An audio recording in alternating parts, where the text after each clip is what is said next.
The storm building around a potential showdown between Anthony Joshua and Jake Paul has become one of the most chaotic and emotionally charged debates in combat sports. What began as a rumor has spiraled into a phenomenon, shaking the boxing world to its core and forcing experts, fighters, and fans to confront a haunting question. How far is entertainment allowed to push the limits of safety, integrity, and reality? Every new voice entering the conversation seems to amplify the tension, creating a narrative that feels more like a countdown to disaster than hype for a blockbuster event. And the closer these two men drift toward one another, the more the boxing world braces itself for a clash that may redefine not just their careers but the boundaries of modern combat. Throughout the discussions, the warnings grow louder, almost desperate. Veteran analysts argue that Joshua isn't just a heavyweight. He is a force of nature, a one-punch destroyer who has left giants unconscious with a single strike. His knockout over Francis Ngannou wasn't just a victory. It was a terrifying reminder of what happens when world-class precision collides with monstrous power. Ngannou, a man built like a tank and feared across MMA, fell as if he had been unplugged from reality. And now the same punch, the same speed, the same cold efficiency could be aimed at a YouTuber who weighs less, has less experience, and has never been hit by anything remotely comparable. Beneath the spectacle, beneath the money, remains a chilling truth. Jake is stepping into the lion's cage armed with nothing but ambition. Joe Rogan, one of the most respected voices in combat sports, didn't hide his fear. He made it clear that Joshua would not treat this as a friendly spar or a fun crossover. He believes Joshua would aim to make an example of Jake, to stop the influencer era from daring to challenge elite heavyweights. In Rogan's eyes, the fight wouldn't just be dangerous. It would be reckless.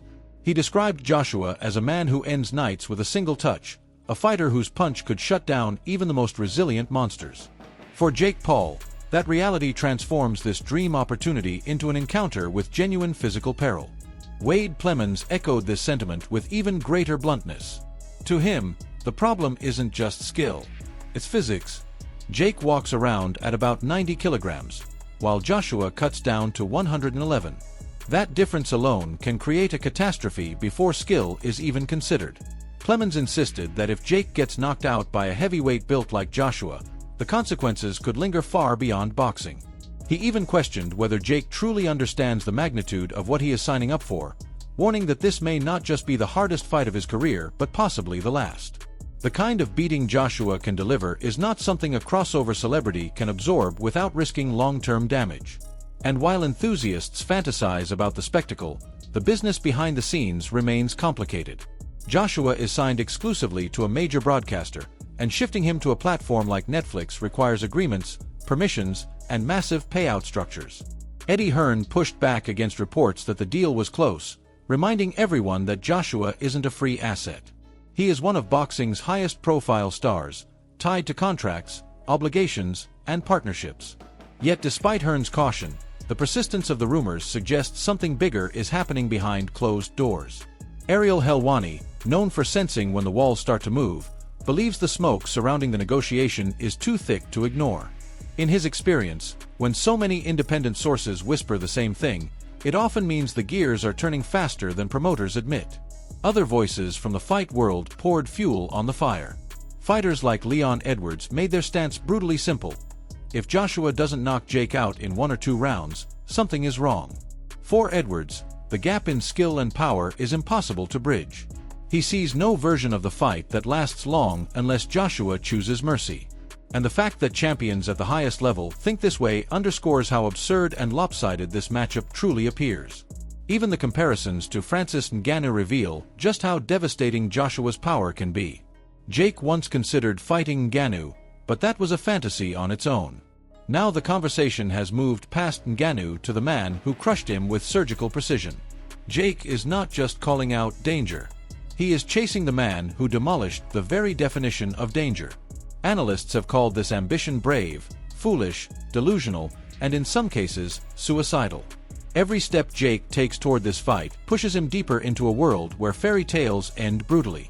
Francis himself once dismissed the idea of fighting Jake, calling it disrespectful. He refused the matchup, turned down massive money, and left promoters scrambling. But Joshua, in contrast, stepped into the spotlight without hesitation. He carries decades of boxing lineage, Olympic pedigree, and heavyweight legacy. He is a man bred for combat at the highest level, a man whose entire life has revolved around the science of destruction. If Joshua believes something makes sense, the rest of the boxing world doesn't question him. They simply brace for the impact. Some commentators went further, calling the fight stupid, ridiculous, and insulting to the sport. They argue that this is not boxing. This is entertainment wearing gloves. They believe Jake has earned credit for working hard, for improving, for selling fights. But competing with retired champions or old legends is not the same thing as facing a man who has spent his life fighting elite athletes weighing over 200 pounds. To them, this fight threatens not just Jake's future but the very integrity of heavyweight boxing. Others criticized Joshua as well, claiming that even entertaining this fight damages his focus. They argue he should be chasing titles, not spectacles.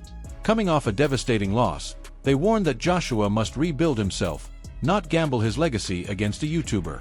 Yet those who understand the business shrug at this. Legacy is eternal. Bank accounts are not. And a fight on Netflix with viral potential may offer generational money so vast that no active fighter could refuse. But for all the debates over legacy, business, and spectacle, the central concern remains the same. This fight is dangerous. Not boxing dangerous. Beyond dangerous. Experts insist that if the fight is made, strict safety measures must be enforced. Heavier gloves. Maybe fewer rounds. Possibly even headgear. Some argue for catchweights or limited power rules. But even with every precaution, the danger looms. Because Anthony Joshua's punch is not negotiable. His size is not adjustable. His instinct to end fights is not something that can be switched off. Jake Paul has taken risks before. He has bet on himself repeatedly. But this time, he is not jumping levels. He is leaping off a cliff into darkness, hoping he sprouts wings before he hits the bottom. And as the world watches this story unfold, one question hangs in the air like a blade. If the fight happens, will Jake Paul shock the world, or will he pay the price for daring to step into the realm of giants? Before you go, share your thoughts.